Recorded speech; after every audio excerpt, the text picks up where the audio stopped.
श्री स्वामी स्तवन. श्री गणेशाय नमः. श्री सरस्वत्यै नमः. श्री गुरुभ्यो नमः. श्री कुलदेवताये नमः. श्री अक्कलकोट निवासी पूर्ण दत्तावतार दिगंबर यतिवर्य स्वामी राजाय नमः. ब्रह्मानंदं परमसुखदं केवलं ज्ञानमूर्तिं द्वन्द्वातीतं गगनसदृशं तत्त्वमस्यादिलक्ष्यम् एकं नित्यं विमलमचलं सर्वधी साक्षिभूतं भावातीतं त्रिगुणरहितं सद्गुरुं तं नमामि. ॐ रक्ताङ्गरक्तवर्णपद्मनेत्र सुहास्यवदनं कण्ठाटोपी च माला दण्डकमण्डलूधर कट्याङ्कररक्षक त्रैगुण्यरहित त्रैलोक्यपालक विश्वनायक भक्तवत्सल कलियुगे श्री स्वामी समर्थावतारधारक पाहि माम पाहि माम पाहि माम. आता करूया प्रार्थना. जय जयाजी अगहरणा परात्परा कैवल्य सदना ब्रह्मानंदायतिवर्या. जय जयाजी पुराण पुरुषा लोकपाला सर्वेशा अनंता ब्रह्मांडाधीशा वेदवंद्या जगद्गुरु सुखधाम निवासी या सर्वसाक्षी करुणालया भक्तजनताराया अनंत रूपे नटलासी. तू अग्नी तू पवन तू आकाश तू जीवन तूची वसुंधरा पूर्ण चंद्र सूर्य तूच पै. तू विष्णू आणि शंकर तू विधाता तू इंद्र अष्टदिक्पालादी समग्र तूच रूपे नटलासी. करता आणि करविता तूच हवी आणि होता दाता आणि देवविता तूच समर्था निश्चये. जंगम आणि स्थिर तूच व्यापिले समग्र तुझ लागी आदी मध्याग्र कोठे नसे पाहता. असोनिया निर्गुण रूपे नटलासे सगुण ज्ञाता आणि ज्ञान तूच एक विश्वेशा.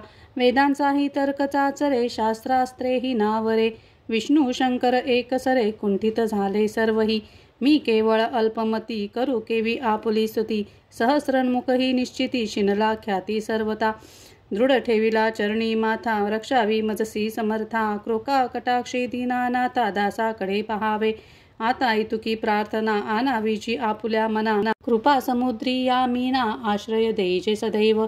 पाप ताप आणि दैन्य सर्व जावो निरसोन इहलोकी सौख्य देवोन परलोक साधन करवावे. दुस्तर हा भवसागर याचे पावावया पैल तीर त्वन्नाम तरणी साचार प्राप्त हो मजला ते. आशा मनीषा तृष्णा कल्पना आणि वासना भ्रांती भूली नाना न बाधोत तुझ्या कृपे. किती वर्णू आपुले गुण द्यावे मज सुख साधन अज्ञान तिमिर निरसोन ज्ञानार्क हृदयी प्रगटोपै. शांती मनी सदा वसो वृथाभिमान नसो सदा समाधान वसो तुझ्या कृपेने अंतरी. भव दुःख हे निरसो तुझ्या भजनी चित्त वसो वृथा विषयांची नसो वासनाया मनाते. सदा साधू समागम तुझे भजन उत्तम तेने होवो हा सुगम दुर्गम जो भवपंथ. व्यवहारी वर्तता न पडो भ्रांती चित्ता अंगी न यावी असत्यता सत्य विजयी सर्वदा. आप्तवर्गाचे पोषण न्यायमार्गावलंबन इतुके द्यावे वरदान कृपा करोनी समर्था. असोनी या संसारात प्राचीन तव नामामृत प्रपंच आणि परमार्थ तेने सुगम मज लागी.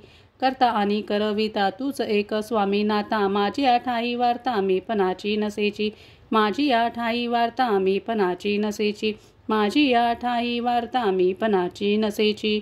गुरुर्ब्रह्मा गुरुर्विष्णू गुरुर्देव महेश्वरः गुरु साक्षात परब्रह्म तस्मै श्री गुरवे नमः.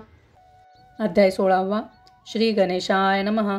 भक्तजनतारणार्थ यतिरूपे श्री दत्त भुवरी प्रगट होत अक्कलकोटी वास केला.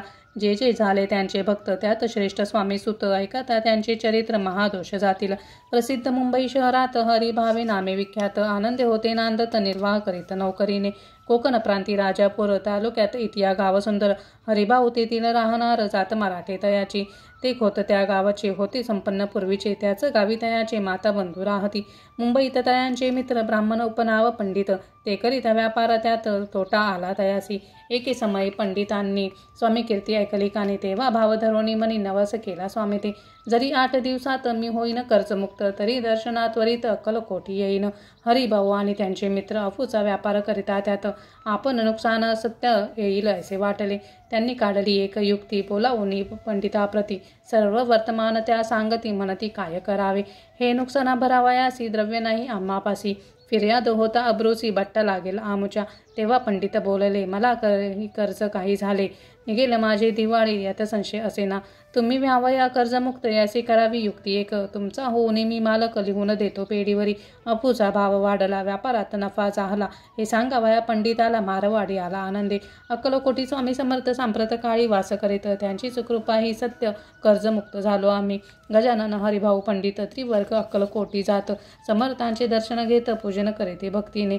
तेव्हा श्री समर्थ तयासी शिवराम मारुती ऐसे नामे दिदले, त्रिवर्गासी अनेक मंत्र दिदले. पंडिता राम म्हटले, गजानना शिवनाम दिदले, मारुती हरिभाऊस म्हटले, तिघे केले एक रूप. मग समर्थे त्यावेळी त्रिवर्गाजवळ बोलाविले, तिघासी श्लोक 3 दिदले, मंत्र म्हणून ते ऐका. श्लोक: गुरुर्ब्रह्मा गुरुर्विष्णू गुरुर्देवो महेश्वरा, गुरु साक्षात परब्रह्म तस्मै श्री गुरवे नमः. ऐसा मंत्र हरिभाऊ ते दिदला असे समर्थे. तेव्हा दयाच्या आनंदात ते पारावारा नसेची. दुसरा मंत्र गजाननाला त्यावेळी श्रींनी दिदला. तेव्हा दयाच्या मनाला आनंद झाला बहुसळ.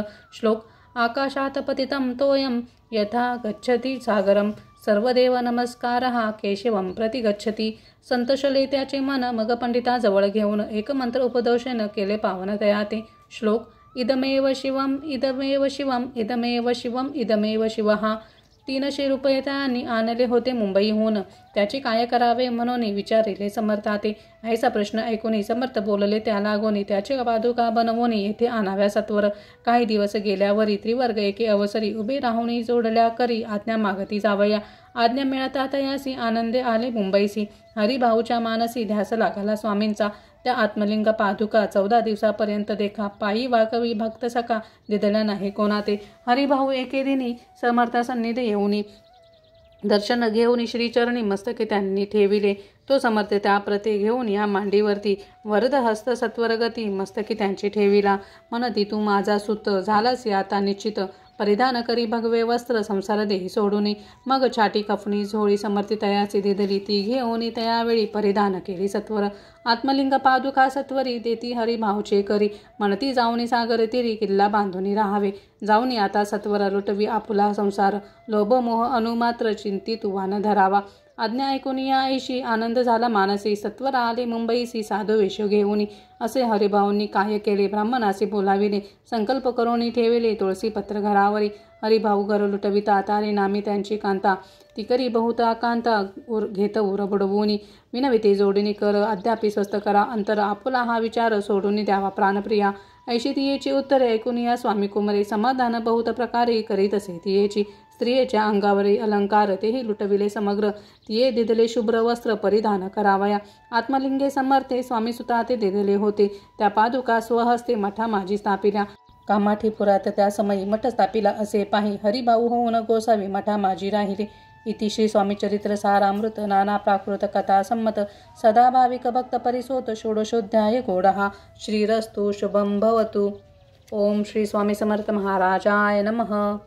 अध्याय 17. श्री गणेशाय नमः. मागील अध्यायी कथा सुंदर प्रख्यात जे मुंबई शहर. तेथे येऊन स्वामी कुमार मठ स्थापिली समर्थांचा. स्वामी नामाचे भजन, त्याची या चरित्राचे व कीर्तन, त्याहून व्यवसाय अन्य स्वामी सुत नेनती. स्वामी सुताची जननी काकूबाई नामे करुणी. तिने हे वृत्त ऐकून दुःख केले अनिवार. निज मातीचा शोक पाहून दुःख झाले अंतःकरण. तिये लागे सावरून धरिले सत्वर प्रेमाने. नाना प्रकारे स्वामी सुत मातेचे समाधान करीत. मधुर शब्दे समजावीत परमार्थ गोष्ट सांगून. याची पिशाच बाधा झाली किंवा कोणी करणी केली याची सोय पाहिली पंचाक्षरी आणून.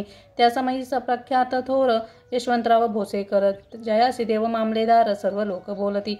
ऐसा विचार करुणी पोटी दर्शन आल्या उठा ओटी. सांगतल्या सुताच्या गोष्टी मुळापासून सर्वही. ऐकून या देव मामलेदार हसून देती उत्तर. त्यासी पिशाच लागले थोर माझेने दूर नोहेची. ऐसे उत्तर ऐकून दुःखित झाली अंतःकरणी. मग ते स्वामी सुताची जननी अक्कलकोटी येत असे. असो इकडे स्वामी सुत मुंबई माझी वास्तव्य करत.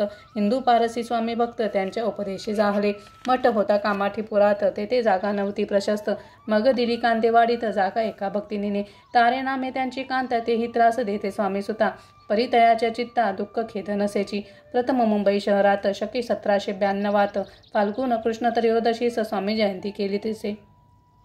कोणी एके समयासी नगरकर नाना जोशी सहज आले मुंबईसी. त्यांनी ऐकले वर्तमान.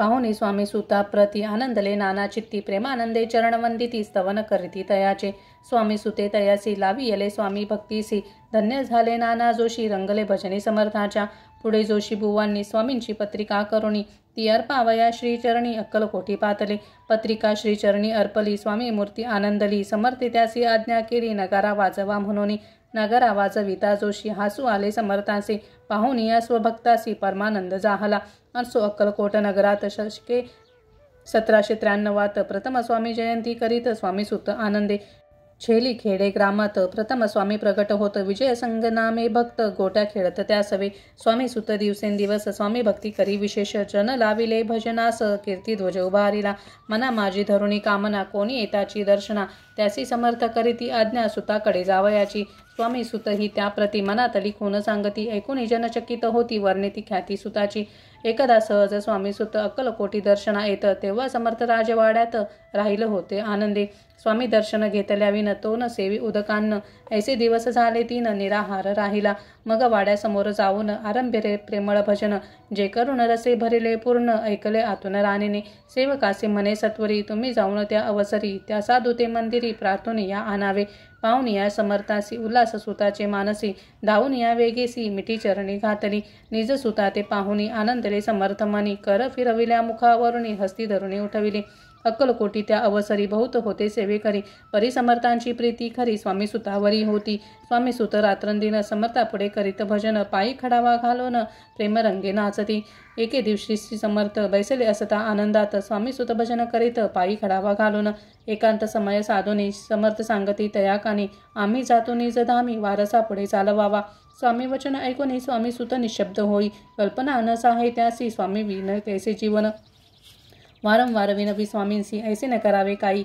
मी अजान ले करू तू माझी आई स्वामी धरिती हृदयाशी म्हणती आम्ही तव हृदयी वास करू निश्चिती चिंता न काही करावी असो मग स्वामी सुत ते स्थळ सोडून त्वरित नगराबाहेर येत मार्ग धरित मुंबईचा स्वामी वचनी दुखावला अंतरी बहु खिन्न झाला परतोनी नाही आला जन्मवरी अक्कलकोटी त्या दुःखे उत्तरोत्तर क्षीण झाला स्वामी सुत दुःख करी रात्र दिवस चैन नसे क्षणभरी तोची रोग लागला शेवटी आजारी पडला ऐसा समाचार समजला अक्कलकोटी समर्थाते स्वामी सुताची जननी राहत असे त्या स्थानी तिने हे वर्तमान ऐकून विनवित समर्थाते मग समर्थे त्या अवसरी मुंबईचे पाठविले सेवेकरी म्हणती सुताते सत्वरी मज सन्निध आणावे परिसुत त्या सांगाती आला नाही अक्कलकोटी विरह दुःख त्याचे पोटी रात्रंतीन चलत असे मग सांगती समर्थ त्यासी घालवून पेटीत घेऊन यावे त्वरित कोणीतरी जाऊनी तथापि स्वामी सुत पाही अक्कलकोटी आला नाही दिवसेंदिवस देही क्षीण होत चालला शेवटी बोलले समर्थ आता जरी नाहीये सत्य तरी तो फोत भरून यथार्थ ठेवी ती उडवू की याचा अर्थ स्पष्ट होता तो समजला स्वामी सुता परी तो न आला अक्कलकोटा जिवत परवाना केली आजार वाढला विशेष श्रावण शुद्ध प्रतिपदेस केला असे कैलास वास सर्व लोक हळहळती अक्कलकोटी त्या दिनी समर्थ करती विचित्र करणी बैसले स्नान करुणी परिगंधन लाविती भोजनाते न उठती धरणीवरी अंग टाकती कोणा संगे न बोलती रुदन करती क्षणोक्षणी इतुक्या माझी सत्वर मुंबई होनी आली तार श्रुत झाला समाचार स्वामी सुतगत झाला मग काकूबाईने सत्वर जवळी केले मुंबापूर तेथे समजला समाचार परत्र पावला आत्मज निजपुत्र मरण वार्ता ऐकुनी करती आकांता तो दुःखद समय वर्णिता दुःख अंतरी होत असे असो मग काकूबाई अक्कलकोटी लवलाही परतून आल्या पाही बोलल्या काय समर्थाते सुता आपुला भक्त असोन अकाली पावला का मरण मग स्मरती जे हे चरण त्याची तारण होय कैसे समर्थ बोलले ती येसी उल्लंघले आमच्या आज्ञेसी संधी सापडली काळासी ओढणे बळेसी मगनेला धन्य धन्य स्वामी कुमरा उतरला भोददी दुस्तर ख्याती झाली सर्वत्र कीर्ती अमर राहिली इति श्री स्वामी चरित्र सारामृत नाना प्राकृत कथा संमत भाविक भक्त परसोत सप्तदशोध्याय गोडहा श्री भगवत चरणार्पणमस्तु श्रीरस्तु शुभम भवतु ओम श्री स्वामी समर्थ महाराजाय नमः अध्याय 18 श्री गणेशाय नमः स्वामी सुताच्या गादीवरी कोण नेमावा अधिकारी ऐसा प्रश्न सेवेकरी करिता ती समर्थाते तेव्हा बोलले समर्थ सेवेकरी असती सांप्रत परी एकही मजला त्यात योग्य कोणी दिसेना जेव्हा येईल आमुच्या मनासी त्या समयी मोर पाखरासी अधिकारुणी मी गादीसी चिंता तुम्ही न करावी